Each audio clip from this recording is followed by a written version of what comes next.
This next video is not really motorcycle related. What it is my wife's mother passed away and we've been going through her belongings and came across a diary of her great, I think four greats, uncle, who came to Canada in 1872. And he sailed here with his two brothers, coming to the New World to start a new life, and he kept a diary. So I have that diary, and I've made a short video, about 14 minutes long, of his journey leaving England and crossing the ocean on a ship called the Scandinavian. And these are his words. Hope you enjoy it.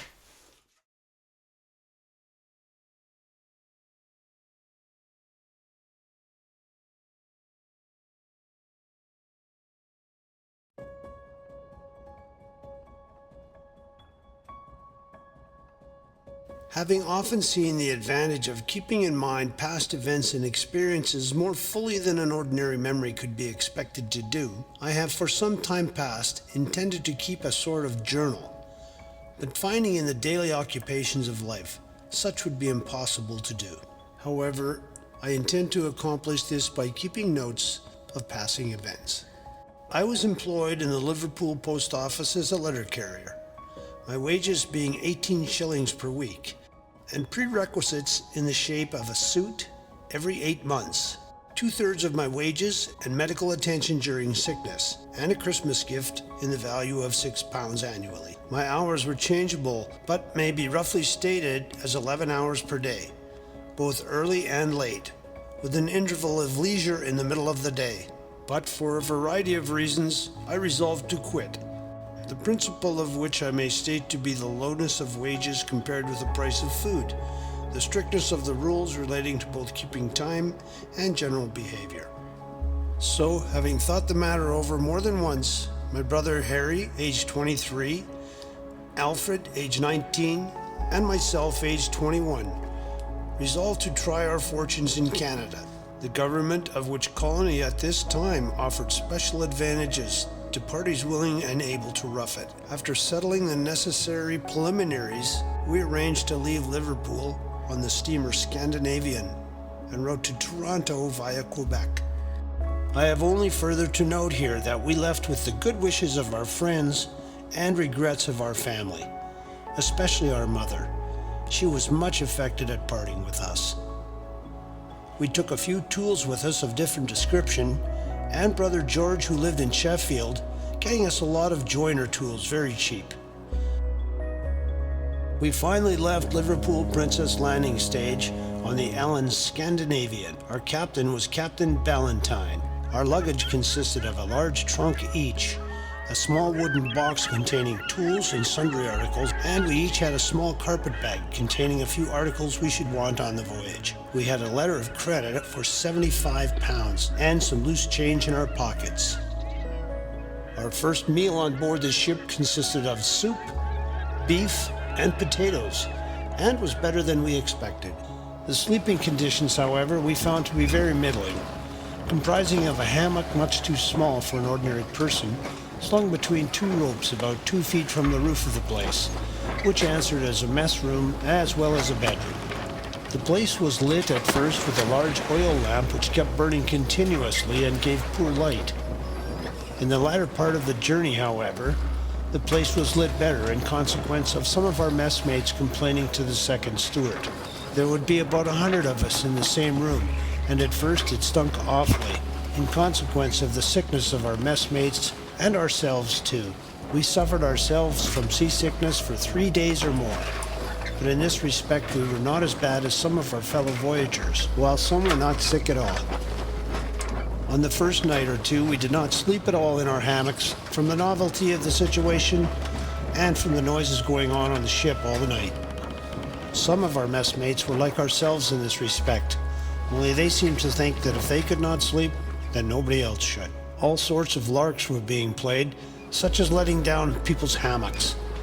It was all taken in good part, though. Singing, or trying to sing, and fiddling were also indulged in to the annoyance of those who could sleep. Our food and meal times were as follows. Breakfast was about 8 a.m. and consisted of coffee, rolls, butter, and porridge.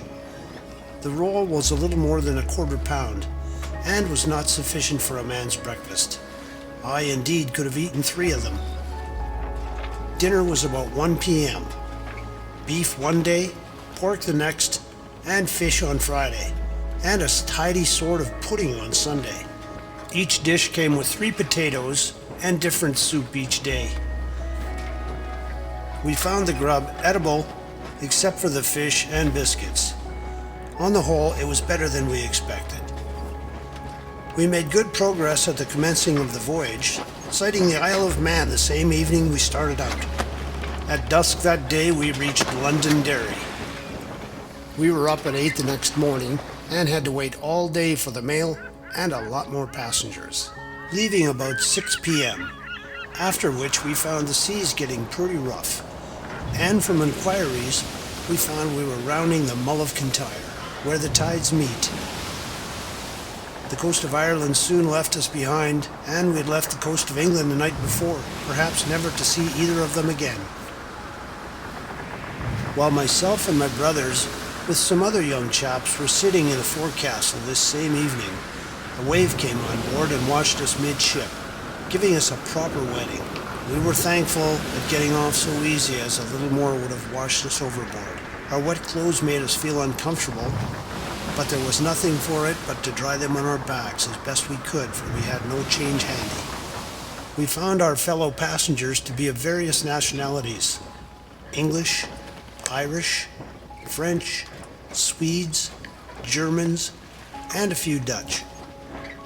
There were about 1,000 of us, and with the crew about 1,300 altogether.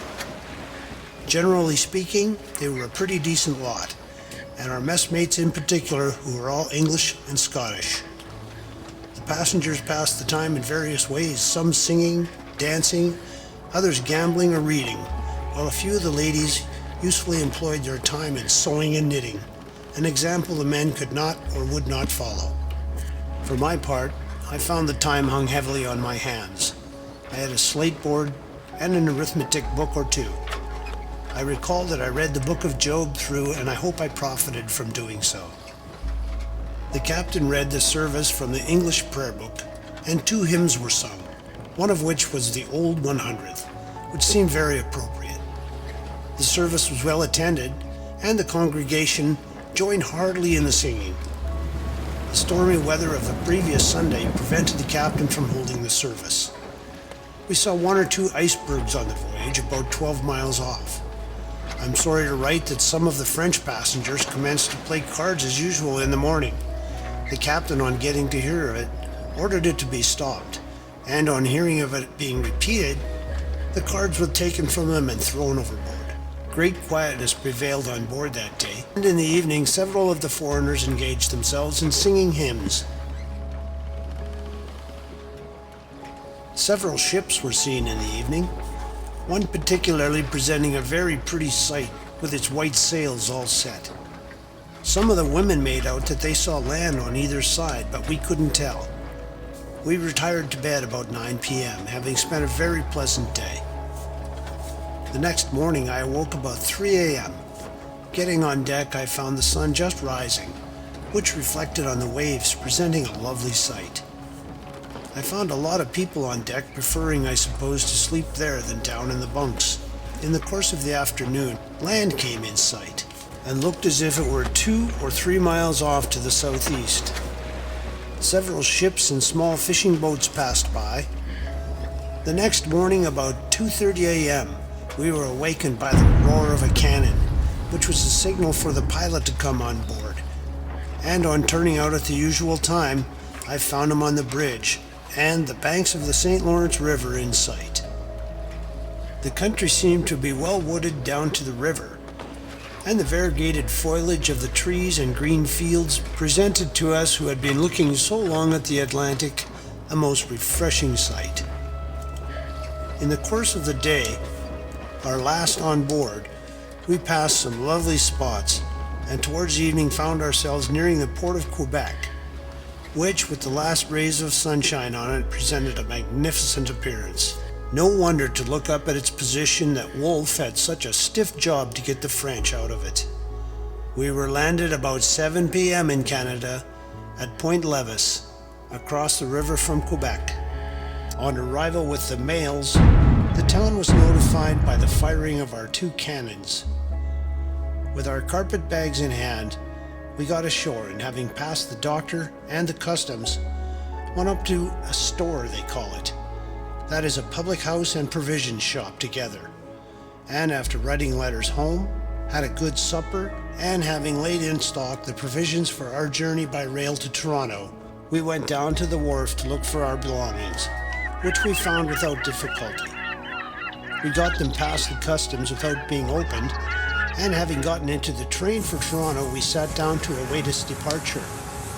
But finding there was no likelihood of doing so for some time, we went to a corner and had a snooze, not leaving for Toronto until the next morning at 7 a.m., Wednesday, June the 12th, 1872. We passed some very nice scenery on the way from Quebec, but for the first part of the journey, the appearance of the country was not very promising.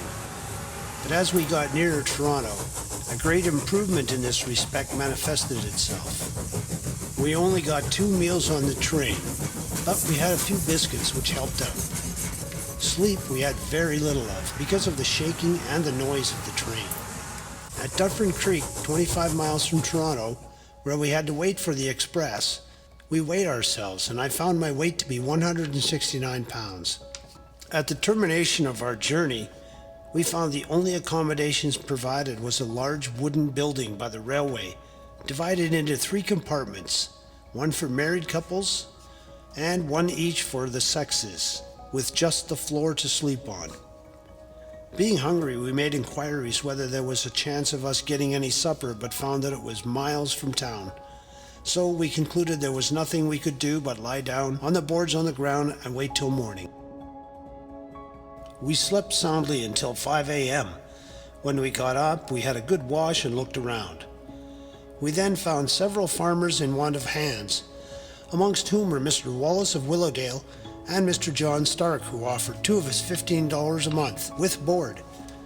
After some deliberation, we accepted, arranging that I should go with Mr. Wallace, and Harry and Alf with Mr. Stark of Scarborough, who stated that a farmer next to him was in need of a hand also. We had breakfast at the sheds that morning, and that meal was provided by the government, after which we parted pleasantly with our fellow voyagers and started for the city in order to cash our letter of credit. We found, however, it was necessary for the letter to be sent to Quebec for endorsement, and we then agreed that Harry should come and get it on the following Wednesday. After paying a visit to the barber, for which I was charged 15 cents, and having a meal, we parted. Harry and Alf to go by the train railway to Melbourne, and I to walk to Willowdale, about 8 miles.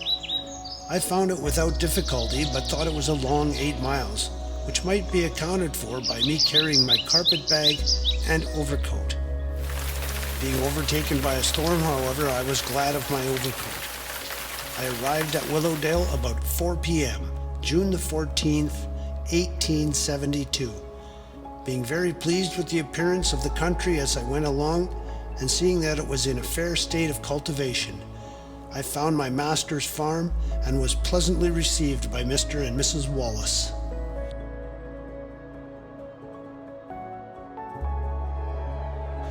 These are my memoirs. William Thomas Lovatt.